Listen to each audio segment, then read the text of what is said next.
자, 오늘 본문은 요한복음 1장 우리가 40절부터서 51장 전체인데요. 이것을 다 읽을 수가 없어서 제가 중요한 것만 읽겠습니다. 우리 40절.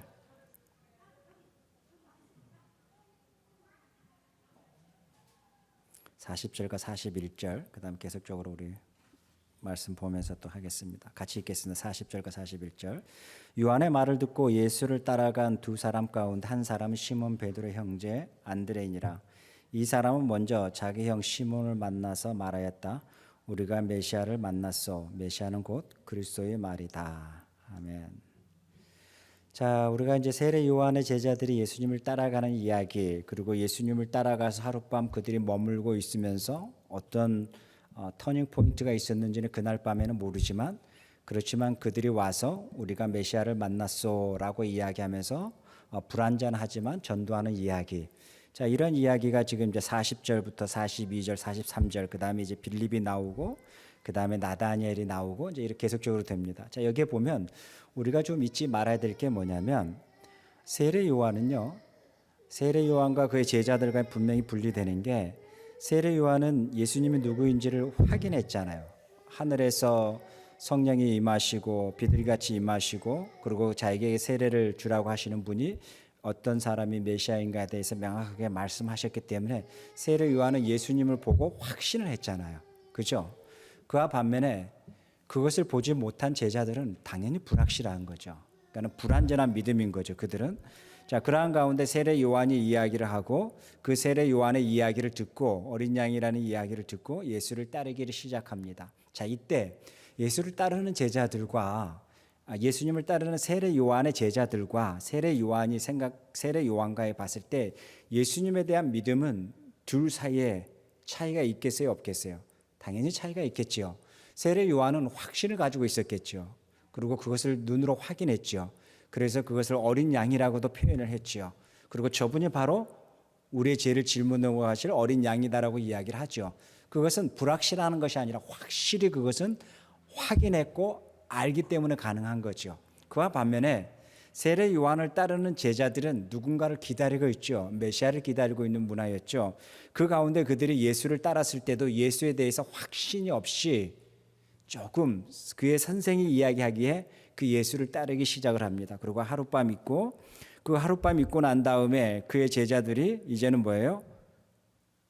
내가 그 사람을 만났다라고 이야기하면서 다른 이들에게 내가 만난 예수에 대해서 소개한 이야기를 합니다.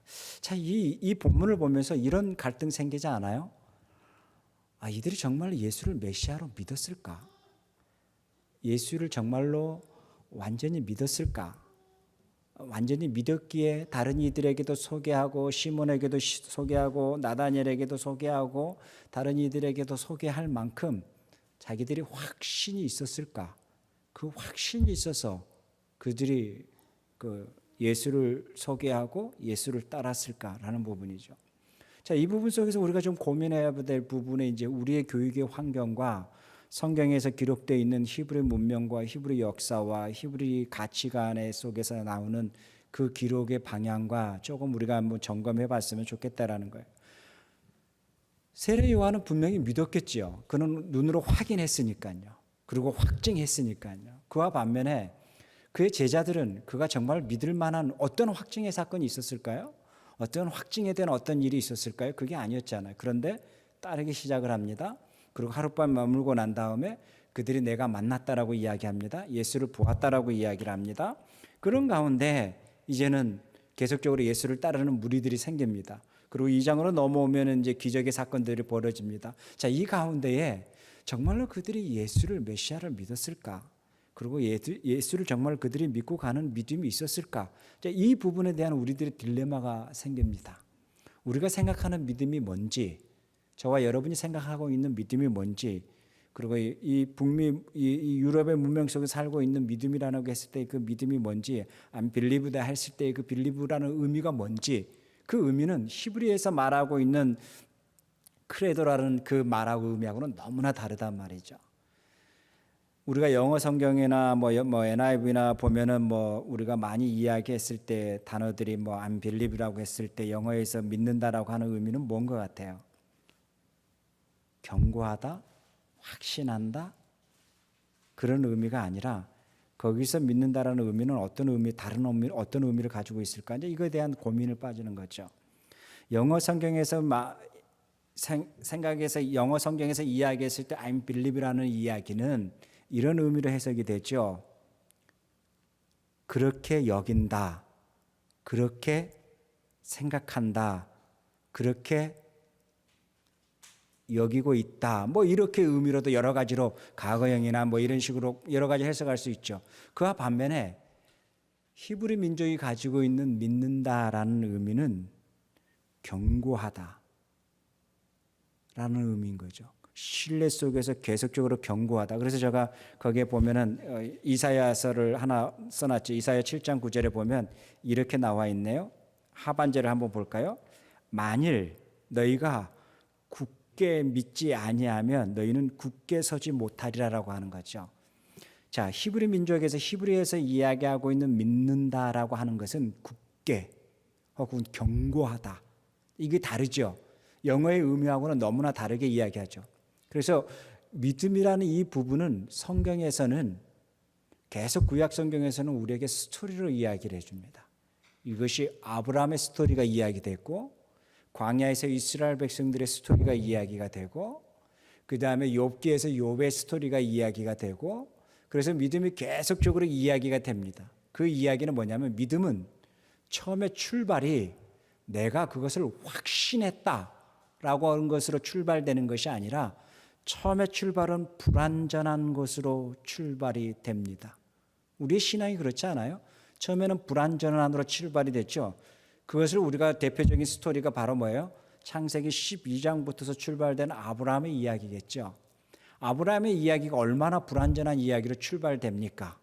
믿기도 그렇고 안 믿기도 그렇고 이렇게도 거짓말해보고 저렇게도 해보고 이런 모양으로 저런 모양으로 살지만 결국 아브라함이 마지막에 어떤 단계까지 가요?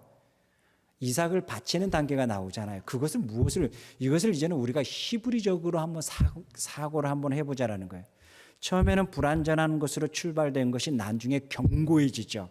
이사야 표현으로 하면 굳게 된다라는 거죠. 이제 굳어진 단단한 관계가 되는 거죠. 그게 뭐예요?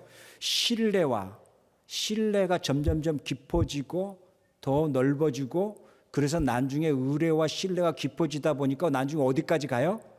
나의 생명까지도 그분에게 맡기는 단계까지 가는 거죠. 어느 단계까지요? 내 이삭까지도 내 아들이라는 것이 아니라 하나님이 주신 아들이기 때문에 하나님께 바칠 수 있다라고 하는 의탁, 신뢰, 의지 이것이 뭐예요? 굳건해진다라는 믿음은 그렇게 이렇게 해서 굳건해진다라는 거예요. 어느 순간에요? 어느 순간이 아니에요. 번쩍 무엇을 경험했기 때문에 믿음이 굳건해졌다라는 게 아니라 수많은 시간과 관계 속에서 하나님과의 좌충우돌 속에서의 믿음이 없는 모양으로 또 살거나 가는 속에서 나중에 어디까지 가야지 믿음이 굳건해지고 견고해지는 거예요. 나의 모든 생명의 주인이 여호와의 하나님입니다라는 고백까지 가야 되는 거예요. 그래서 믿음은 스토리인 거예요. 믿음은 한 센텐스가 아닌 거예요.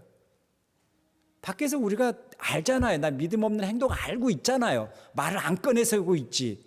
근데 이 나중에 어디까지 가요? 이 믿음 없는 행동이 점점점 수가 줄어들게 되고 점점점 하나님을 의지하고 하나님을 신뢰해주는 굳건한 단계까지 가는 것이 뭐예요? 아브라함이 이야기했잖아요. 그리고요 광야에서 이스라엘 백성들의 이야기잖아요. 그리고 욥의 이야기잖아요. 욥의 이야기도 좌충우돌하지만 나중에 어느 단계까지 가요? 자기의 모든 것이 하나님에게로 왔고 나의 생명도 하나님 것이다라고 하는 그 고백, 그 스토리, 자기가 나오는 개인적인 신앙의 하나님 앞에서의 고백, 이것이 아브라함의 이야기이고 욥의 이야기고 이스라엘 백성들의 이야기잖아요. 그 다음에 모세의 이야기가 되고 어느 순간에 히브리서 11장에서 믿음의 수많은 사람들의 이야기가 되잖아요. 그래서 이 믿음은 출발이 불완전하게 출발이 되지만 불완전한 출발 가운데서 이 불완전한 것이 신뢰가 점점 깊어지고 의뢰함이 점점 넓어지면서 이것이 뭐예요? 굳게 된다라는 거죠. 단단하게 된다라는 거죠. 그래서 나중에 어디까지 가는 거예요? 나의 개인의 신앙의 고백이 그분 앞에 나의 생명이 주님이십니다. 나의 생명이 주님이심을 고백합니다. 내가 하는 게 아니군요. 주님이 나에게 건강을 주셔서 이렇게 가는군요. 나에게 이렇게 생명을 주셔서 내가 지금 이렇게 건강하군요라고 하는 이 고백의 단계까지 내가 주인이 아니라 나의 모든 것이 그 하나님이 나의 주인이시라는 그 고백까지, 이것이 뭐예요? 믿음이 굳세게 되는 거, 굳건하게 된다라는 거예요. 자, 이러한 믿음의 관계 속에서, 이 불완전한 믿음이지만 이 믿음의 관계 속에서, 믿음은 한 센텐스가 아니라 믿음은 스토리다. 이것이 히브리가 가지고 있는 민족들의 사고였었고요. 그 다음에 하나님의 말씀을 의지하고 굳게 붙들고 가는 이 과정 속에서는 가장 필요한 게 하나님을 향하는 신뢰함이다. 그리고 하나님을 향하는 의뢰함이다라는 거예요. 자, 하나님을 향하는 의뢰함과 신뢰함 속에서 우리가 품을 수 있는 게 뭐예요? 이 땅에서의 소망이라는 거예요. 소망이 뭐예요? 우리가 신뢰하기 때문에 그분을 믿고 소망을 품고 가는 거지요. 우리가 그분을 믿고 신뢰하기 때문에, 의뢰하기 때문에 우리가 이 고난 속에서, 이 힘듦 속에서, 이 인생의 삶 속에서도 인내하고 가는 거지요. 이것이 뭐예요? 소망과 인내와 절제는 하나님을 향하는 신뢰함, 하나님을 향하는 그 믿음, 의뢰함이 우리 안에 있기에 이 땅에서 우리가 인내하는 거예요. 이 땅에서 우리가 절제하는 거죠. 그냥 하나님이 없는 백성처럼 살려고 하면 인내가 왜 필요합니까? 절제가 왜 필요합니까? 노세 젊어서 노세 하면 얼마나 좋습니까? 그런데 하나님 있는 걸 내가 믿고 신뢰하고 의뢰하기 때문에 우리 안에 뭐가 있어야 돼요? 인내함이 따르는 거지요. 절제함이 따르는 거지요. 하나님이 없는 백성처럼 살아가는 것은 딱 그들에게는 인내도 없고 절제도 없는 거지요. 그러나 하나님을 믿고 신뢰하는 백성에게는 인내함과 소망과 그 다음에 절제들이 우리들 삶 속에서 있는다라는 거죠. 그것이 뭐예요? 하나님을 믿는 믿음의 출발이라는 거예요. 이 요한의 저자에 대해서도 어떠한 부분인지 모르지만 저는 요한복음을 좀 그렇게 해석하고 싶은 거죠. 이 제자들이 예수님을 불완전하게 출발했다는 거예요. 예수님과의 처음 만남은 그들이 메시아라고 확신을 했을까? 그러지는 않았겠죠. 그들에게는 불완전한 출발이었겠죠. 메시아일 거다라고 생각을 했겠죠. 심지어 어떤 일이 벌어지냐면 예수님이 마지막에 내가 십자가에서 못 박으리라고 했을 때에 예수님의 제자였던 시몬 베드로가 말리잖아요. 근데 이것은 말리다라는 우리의 표현이고 원문에 보면은 말리다라는 의미가 아니라 꾸짖다라는 거예요. 이게 무슨 의미인지 아시죠? 우리의 신앙의 모습을 보여주는 단편적인 나의 신앙관들, 나의 신앙관, 나의 메시아관에 맞지 아니하는 예수의 메시아 사상에 대해서 이들이 거부하는 거예요. 그래서요 꾸짖는 거예요. 아이, 그런 말 하지 말라고. 예루살렘 들어가는데 무슨 그런 말을 하고 있냐고. 이제는 때가 왔는데, 이제는 하나님이 하시는데 왜 그러시냐고 라고 하는 거죠. 이분이 하나님의 아들임에도 불구하고 꾸짖음을 받아요. 누구에게요? 베드로에게요. 그것을 말렸다라고 표현을 하고 있죠. 자, 어쨌든 이러한 모든 좌충우돌의 관계 속에 있어요. 제자들의 출발이 이렇게 불안하잖아요. 그런데 제자들이 나중에 어느 단계까지 가요? 완전히 그분을 믿고 신뢰하고 의뢰하는 단계까지 가죠. 그 단계가 뭐예요? 어느 단계까지 가요? 나의 모든 목숨도 그분에게 맡기는 단계까지 가잖아요. 나의 생명도 그분 앞에 맡기는 단계까지 가잖아요. 왜 그게 가능할까요? 나의 생명이 내 것이 아니고 그분으로부터서 왔다라는 것을 이제는 깨닫고 아는 수많은 시간 속에서 신뢰와 의지가 견고해졌기에, 하나님을 믿는 신앙의 그 시간만큼 그들이 견고해졌기에 어느 순간이 벌어져요? 나의 생명도 그분 앞에 의탁하는 것까지도 벌어지잖아요. 이해 가시겠어요? 이게 믿음이라는 거예요. 그 믿음의 단계는 어느 단계까지 가느냐? 제가 지난주에 어느 청년들하고 같이 하면서 믿음의 단계는 그러면 어느 단계까지 가야 됩니까? 그랬더니 너의 주머니가 너 것이 아니라는 단계까지, 너의 돈이 너 것이 아니라는 단계까지가 가야 된다. 그것이 내 것이라는 단계에 머물러 있을 때는 절대 자본주의 사회 속에서 믿음의 표식이 없다 라고 이야기했더니 애들이 막 충격을 받더라고요. 그 의미는 뭡니까? 네 돈이 아니라는 단계까지. 그러면 뭐 어떻게 합니까? 제대로 신앙생활 하라고 잔머리 돌리지 말고 이제 이렇게 이야기했죠. 청년들이니까는 이제 청년들의 용어로 이야기한 가운데 그런 걸 이야기를 했습니다. 예전에 우리 교회 스토리를 이야기를 해줬죠. 예전에 우리 교회에 굉장히 신앙이 좋은 부부가 있었어요. 굉장히 이 타운에서도 인정하시는 분이에요. 굉장히 많은 재능이 있어요. 그리고 어린이 사역에도 아주 뛰어나요. 그러니까 남편도 2.5세고 아주 신앙이 너무 좋아요. 근데 저는 남편 신앙이 더 좋은 것 같아요. 남편이 1.5세지만 참 험불하고 굉장히 신앙이 바르다라는 생각을 늘 많이 해요. 그래서 그분도 이렇게 신앙생활을 하다가 설교가 다 안 들어왔다가 이제 설교가 들어온다고, 귀에 들어온다고, 그래서 이제 예배에 참여하게 되고 조목조목 설교하고 그러는데, 그 반면에 여자분은 굉장히 활동적이죠. 신앙도 열심히 신앙생활하고 있고 다른 사람들을 잘 섬기고 있고 잘 서빙하고 있는 부분이에요. 근데 어느 날 연말이 됐는데 어떤 일이 벌어졌냐면, 연말이 됐는데 이제 세금 보고 이렇게 했을 때 다 이렇게 했는데 남편이 어느 분이 이제 그분이 묻는 거예요.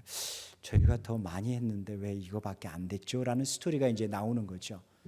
그럴 때 우리가 그럴 일은 없는데, 우리는 이 그 컴퓨터 데이터베이스가 그게 있기 때문에 이게 다 이게 없어지지 아니하는데 이게 뭔가 이제 이런 생각들을 굉장히 많이 했었죠.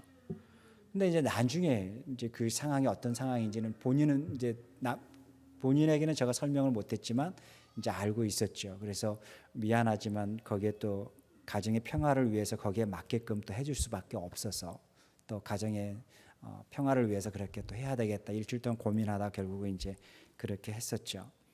그래서 이제 그 분을 불러서 이제 다른 여자분을 불러서 이제 이야기를 했죠. 당신은 너무 잘못하고 있다. 이 이야기를 들으면 당신은 교회를 나갈 수도 있겠는데, 당신은 11조라는 명목을 가지고 당신이 쓰고 앉아 있다. 아이들에게 무엇을 사주고 내가 교회에서 어떤 음식을 서빙을 하고 무슨 파리하고 이렇게 했을 때 그 모든 것을 당신은 그렇게 해서 그렇게 하고 있다. 근데 그것을 이 사람은 아느냐라는 거예요. 예. 그런 이야기를 한 거죠. 그래서 그것은 절대 바른 신앙이 아닙니다라고 하면서 제가 제시를 했죠. 남들에게 무엇을 사주지 아니하고 서빙하지 아니하고 칭찬받지 아니하고 관심받지 않으면 어떻습니까? 구두쇠라고 이야기 들으면 어떻습니까? 하나님 앞에 바르게 가는 것이 첫 번째지요. 그것을 첫 번째로 두는 것이 더 멋있는, 하나님 앞에 멋있는 사람 아닙니까? 아이들 보면 막 뭐 풍선 파리할 때 뭐 엄청 하거든요. 그거 뭐 안 해주면 어떻습니까? 저렇게 이렇게 하면 어떻습니까? 다르게 이렇게 하면 또 어떻습니까? 중요한 거, 하나님 앞에 내가 바르게 가느냐 아니냐는 것을 승부 걸어야 되지 않습니까? 그 스토리를 이제 우리 청년들하고 이야기를 나눴죠. 너희들이 이제는 직장 생활을 하게 되고 그 직장의 삶 속에서 가장 갈등을 많이 한다. 그럴 때 가감하게 이 직장을 주시는 이가 하나님이라고 고백하고 이 직장의 모든 것을 나에게 길을 열어주신 하나님이라고 주신다면, 그리고 나에게 지금 건강을 줘서 내게 일할 수 있는 건강함을 주시는 이가 하나님이라고 믿는다면, 그 물질을 너는 어떻게 쓸래? 그것은 너가 결정하지 나에게 답을 요구하지 마라 라고 하는 거죠. 그런 이야기를 쭉 청년들하고 나누면서 청년들이 가장 많이 직장 생활하면서 범하기 쉬운 부분들을 조목조목 이야기를 한 거죠. 그러면서 어느 청년은 나는 앞으로 사회생활 하기 이전에 1년 동안 하나님 앞에 내 1년의 시간을 헌신하겠습니다. 그러면서 미얀마 지역에 가서 아이들을 영어 가르치는 일에 그 난민 아이들을 영어 가르치는 일에 1년을 헌신하고 하는 아이들도 있고, 어떤 이들은 나는 이 물질의 첫 월급을 하나님의 정말 가난한 이웃을 위해서 쓰겠습니다라고 첫 월급을 하나님 앞에 썰빙하는 아이들도 있고, 다양하게 있다. 너의 믿음이 사람들과의 아니라 하나님 앞에서 굳게 서 있느냐, 이 부분을 가지고 집중적으로 이야기했던 부분이 있는 거죠. 오늘 여기 본문에 이 출발돼 있던 4명의 제자, 예수님의 사랑을 받았던 이 4명의 제자, 제가 질문을 던졌잖아요. 이들이 굳게 믿었을까? 아니라는 거예요. 불완전하게 믿었겠지요. 예수가 아닌 것 같으라고 믿었지요. 그런데 나중에 점진적으로 하면서 그들이 뭐예요? 예수님의 말씀이 맞는 것 같아라고 신뢰의 방향으로 터닝되잖아요. 그 신뢰의 방향이 더 깊어지고 더 넓어지면서 어느 단계까지 가요? 나의 생명도 내 것이 아니라는 고백까지 가잖아요. 그래서 증인의 삶까지 살잖아요. 어떠한 고초를 당하면서도까지 내가 예수 그리스도를 부인하지 않겠습니다라고 하는 그 굳건한 믿음의 단계까지 가는 그 모습을 볼 수 있잖아요. 이것이 구약도 마찬가지고 신약도 마찬가지고, 그렇게 믿음은 절대 하나의 센텐스로 만들 수 있는 스토리가 아니라는 거예요. 믿음에 지금 여러분은 어느 주소에 와 있습니까라는 거, 어떤 타임 테이블에 지금 믿음이 와 있습니까라는 거예요. 얼마만큼 하나님을 의지하고 갑니까? 얼마만큼 하나님을 신뢰하고 갑니까라는 거예요. 우리는 이 요한복음의 제자들의 이야기, 그리고 무화과 나무 아래서 있었던 나다니엘과의 만남 이야기, 이 모든 이야기, 2장에 와서는 이제는 가나 혼인잔치의 사건의 이야기, 이 모든 이야기를 속에서 결국은 뭐예요? 예수님과의 제자들과의 관계 속에서 출발되어 있는 불완전한 이들의 관계 속에서 얼마나 그들의 관계가 굳건하게 서 있느냐의 그 시간이 필요하다는 거죠. 그것은 하나님에 대한 신뢰, 하나님에 대한 믿음이라는 거죠. 그러면 하나님을 향하는 믿음과 신뢰가 있는 믿음의 삶 속에서 우리가 필요한 덕목이 뭐냐라는 거예요. 저와 여러분이 지켜야 될 덕목이 뭘까요? 하나님을 향하는 믿음이 있고 신뢰가 있다면 우리가 지녀야 될 덕목을 이야기하고 있잖아요. 절제가 있지요. 인내함이 있지요. 소망을 품게 되는 거죠. 화평함을 이룰 수 있는 우리들의 내면이 있는 거겠죠. 그것이 뭐예요? 믿음을 가지고 있기에 우리가 가질 수 있는 이웃과 이 공동체 안에서, 우리의 삶의 터 안에서 우리가 함께 할 수 있는 부분 속에서 삶의 뭐예요? 이것이 덕목이라는 거예요. 그 믿음을 가진 사람들이 가지고 있는 덕인 거죠. 그래서 사도행전에 보면 예수님의 제자들뿐만 아니라 공동체를 이루고 있는 사람들의 덕이 뭐예요? 그 속에서 굉장히 중요한 샘플이 보여지는 것이요, 내 것이 내 것이 아니라고 하는 공동체의 무브먼트가 일어났죠. 그것이 뭐예요? 저 집 내가 지금 우리 애를 다 키웠는데 저 집 내가 유모차가 필요한다. 그럼 우리 유모차 지금 쓰지 않는데 그럼 우리 유모차 주자. 이게 뭐예요? 서로 물건을 통용한다라는 의미인 거예요. 우리 애들이 다 커서 옷이 지금 안 맞는데 저 집 아이들이 옷이 맞을 거야 라고 했을 때 물건을 통용한다라는 거예요.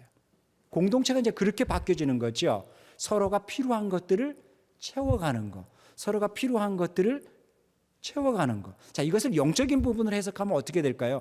서로가 필요한 부분을 기도로 협력하는 거예요.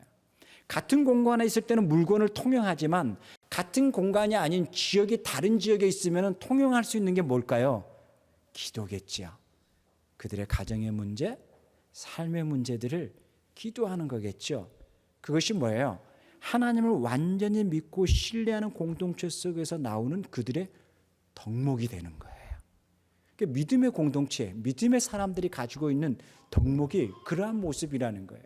초대교회의 모습도 그러한 모습이겠죠. 그러나 이 요한복음에서부터 출발되는 제자들의 모습은 무엇인가 목적 지향적으로 이루려고 하는 모습이었잖아요. 뭐예요? 예루살렘으로 진입하는 거예요.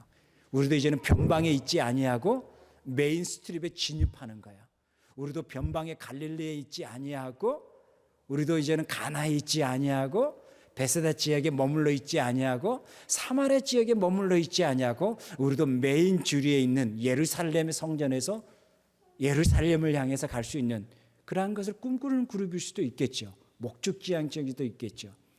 그런데 예수님을 만나고 변화된 사람들의 사도행전 이후의 이야기를 보면 목적지향적인 사람들이 없어요. 예루살렘으로 메인 주류로 가자라는 사람들이 없어요. 이 사람들은 끊임없는 그 신앙을 가지고 하나님을 굳건한 믿음을 가지고 그들이 경고하면서 그들의 삶의 이야기를 보여주는 거예요. 수많은 박해 속에서 인내하고요, 절제하고요, 그 속에서 하나님 앞에 소망을 품고 가는 하나님의 사람들, 믿음의 사람들의 이야기라는 거예요. 이것이 뭐예요? 사도행전 이후의 이야기잖아요. 저와 여러분은 사도행전 이후의 사람들일까요? 아니면 지금 공간복음 속에서 아직도 예수님과 좌충우돌하고 논쟁을 벌이고 있는 사람일까요? 이제 이게 우리가 고민해 봐야 될 부분인 거죠. 우리 집사님들은 사도행전 이후의 사람이잖아요. 나의 생명이 주님의 것입니다라고 고백하고 있는 사람들이잖아요. 그 사람들에게는 소망이 있고 인내가 있고 절제가 있잖아요. 그 사람들에게는 좌충우돌 속에서의 하나님과의 그 믿음이 견고해지는 그 삶의 고백들이 있잖아요. 그래서 믿음은 하나님 앞에서의 나의 고백인 거예요. 하나님 앞에서 나의 고백이 어떤 고백일까요? 하나님 앞에서 나의 고백. 결론이 그거죠. 나의 생명이, 나의 모든 것이 주님이십니다. 이것이 뭐예요? 찬양이라는 거예요. 모든 만물의 주가 당신이십니다 라는 거죠. 자, 이러한 부분이라면 우리의 자녀의 문제, 우리 가정의 문제, 우리 직장의 문제, 우리 교회 공동체의 모든 문제 어떻게 적용이 가능할까요? 이러한 문제라면 내가 하나님을 의지해야 되겠다. 하나님 앞에 그 의지하면서 인내하고 소망을 품고 가야 되겠다. 이 속에서 내가 더욱더 믿음이 굳건해져서 정말 믿음 안에서의 견고한 나의 삶이 되어야 되겠다. 이것이 우리 공동체가 품어야 될 모습들 아니겠어요? 저와 여러분이 이러한 삶들이 됐으면 좋겠습니다. 제자들과 출발된 이 믿음의 삶이 불완전한 믿음의 출발이지만 신뢰와 의뢰함으로 나중에 더욱더 견고해져서 이사야의 표현처럼 그 믿음이 굳게 되어져서 먼 훗날 여러분들의 모든 주인이 여호와의 하나님이심을 고백합니다라고 갈 수 있는 삶의 자리, 그 자리가 바로 믿음이 견고해지는 자리라는 것입니다. 기도하겠습니다. 하나님 아버지 감사합니다. 우리를 불쌍히 여겨주시고 하나님이 우리에게 부어주시는 은혜, 하나님이 우리에게 부어주시는 삶, 하나님이 우리를 강건하게 하시는 그 은혜의 모습들이 우리 삶의 자리에도 있게 하여 주시기를 원합니다. 지금은 불완전하지만 예수 그리스도를 믿고 가는 우리의 삶이 더욱더 견고해져서 나중에 먼 훗날 우리가 뒤돌아보면서 주님 앞에 우리가 고백할 때에 주님이 나의 주님이시고 나의 생명의 주님이시고 나의 모든 것이 주님의 은혜 속에 살고 있음을 고백한다라고 하는 우리들의 삶의 스토리가 있는 믿음이 있게 하여 주시옵소서. 감사합니다. 예수님의 이름으로 기도하옵나이다. 아멘.